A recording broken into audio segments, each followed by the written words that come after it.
Hi, this is Deep, and in this video, I'm going to talk about English speaking issues.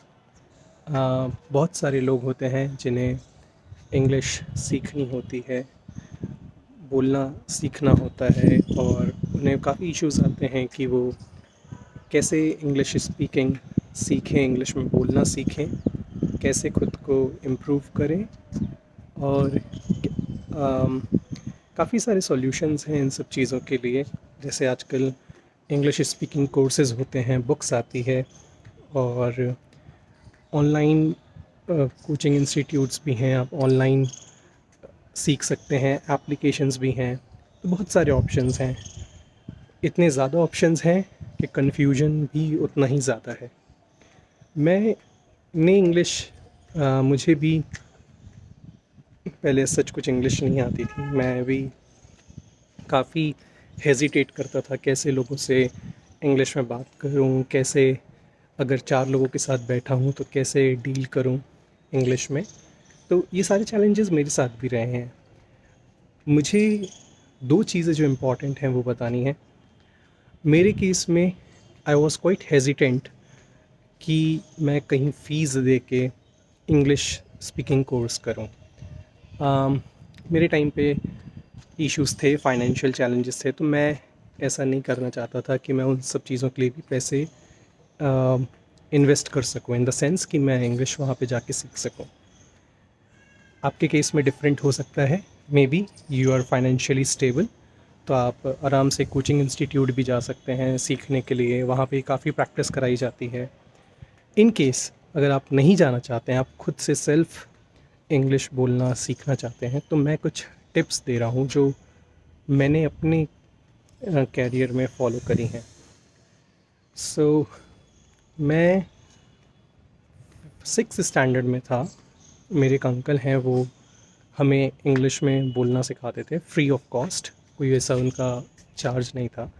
So free of cost है तो obviously I didn't have any issues. But the thing is, जो technique थी वो मैं आपसे share करना चाहूँगा, because that technique you can also do it by yourself. So what he used to do is, वो हमें हिंदी में सेंटेंसेस लिखवाते थे, और नेक्स्ट डे हमें वो इंग्लिश में करके कंप्लीट करके एज अ होमवर्क लाना होता था। And one by one everybody use to say कि उनने उस सेंटेंस को कैसे इंग्लिश में बनाया। फॉर एग्ज़ाम्पल, वो बोलते थे जैसे मैं स्कूल जा रहा हूँ, so I am going to school, alright. So इस चीज़ को हमें ऐसे हिंदी में हिंदी टू इंग्लिश करना होता था।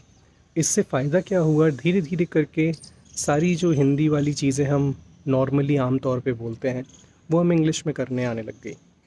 और लेटली जब सेशन पूरा कंप्लीट हो जाता था तो वो हमें कुछ वर्ड्स देते थे जिनके हमें सेंटेंसेस बनाने होते थे। For example, toy, so I have a toy, इसका ऐसा सेंटेंस बन गया। तो ये सारे हमारे होमवर्क्स होते थे।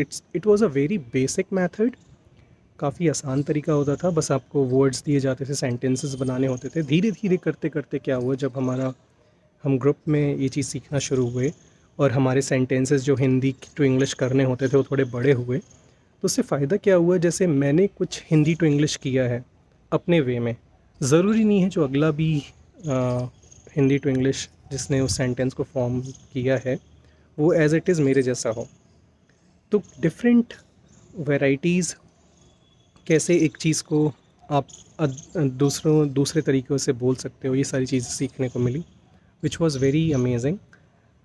तो ऐसे करते करते ग्रुप में फिर इंग्लिश में चीज़ें बोलना, बातें करना, थोड़ा बहुत डिस्कशन भी वो कराते थे। तो ऐसे करते करते इन नेक्स्ट 1 और 2 years आई वुड से मुझे इतनी इंग्लिश आने लग गई कि now I don't hesitate if somebody is coming to me and speaking in English. तो मुझे इतनी प्रॉब्लम फिर नहीं होती थी। ये थी स्कूल की बात। जब मैं कॉलेज में आया तो ऑब्वियसली ये सारी चीज़ें कंटिन्यू नहीं हो पाई। इवन मैं शायद 7th to 10th ही बस कंटिन्यू कर पाया था वो इंग्लिश की क्लासेस, उसके बाद नहीं कर पाया। But that was a very big help, मुझे काफ़ी सारी चीज़ें सीखने को मिली। एटलीस्ट वो जो मतलब हेजिटेट करते हैं जो, वो चीज़ हट गई।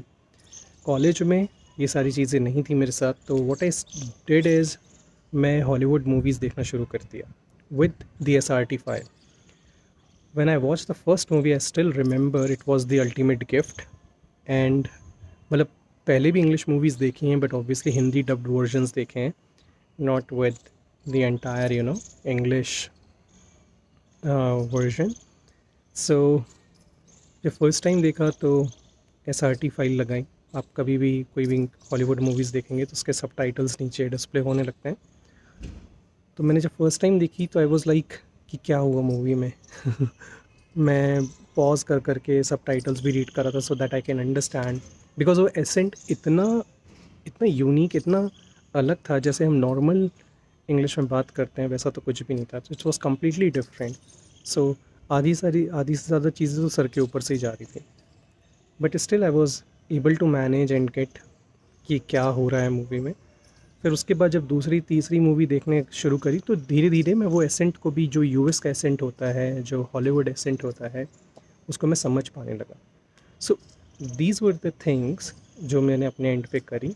मैंने कभी लाइफ में ज़रूरी नहीं समझा कि मुझे इस चीज़ के लिए एक इंग्लिश स्पीकिंग कोर्स करने की ज़रूरत है. मेरे प्रोनाउंसिएशंस वगैरह सुनते हुए, जैसे आप मोबाइल को मोबिल बोलते हैं US में, और भी बहुत सारी चीज़ें हैं जो डिफरेंट प्रोनाउंसिएशन के साथ यूज़ करी जाती हैं. ये सारी चीज़ें सुनते हुए, इंटरव्यूज़ देखते हुए, सारी चीज़ें इंग्लिश में मैं बताना चाह रहा हूँ, होते हुए मेरी करेक्ट होने लगी. But yes, if you feel like कि आप फाइनेंशियली स्टेबल हैं, आप आराम से कोर्स को अडॉप्ट कर सकते हैं, you should go for it. और बहुत सारे लोग होते हैं जो पर्सनालिटी डेवलपमेंट के लिए, जिनको प्लेसमेंट्स की तैयारी करनी होती है, they have to speak with confidence. तो उन लोग भी करते हैं, which is fine. I mean yes, you can go for it. इसमें इतना कोई इशू नहीं है. I am talking about the people जो सीखना चाहते हैं but they don't have resources और they don't have financial stability. उनके लिए मैं कहूँगा it hardly takes some time to browse the internet. एक मूवी लगा लो आप, उससे आराम से देखो और समझो बहुत ध्यान से कि वो लोग क्या क्या बोल रहे हैं, कैसे बोल रहे हैं. You will get it. Ultimately वो अब जब 3-4 दिन ये सारी चीज़ें, या फॉर अबाउट 3 to 4 वीक्स ये सब कंटिन्यू करोगे, you will get to know कि कैसे चीज़ें बोली जा रही हैं, क्या वो बोल रहे हैं. You will get the sense of it.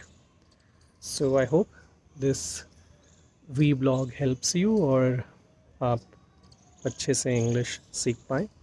कोई भी अगर क्वेरीज़ हों या इश्यूज़ हों, या कोई और हेल्प नीडेड हो, कोई और एडवाइस नीडेड हो, feel free to ask me in the comment section below.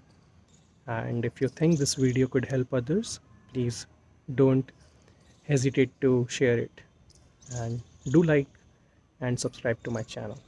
I will see you in my next video. Bye.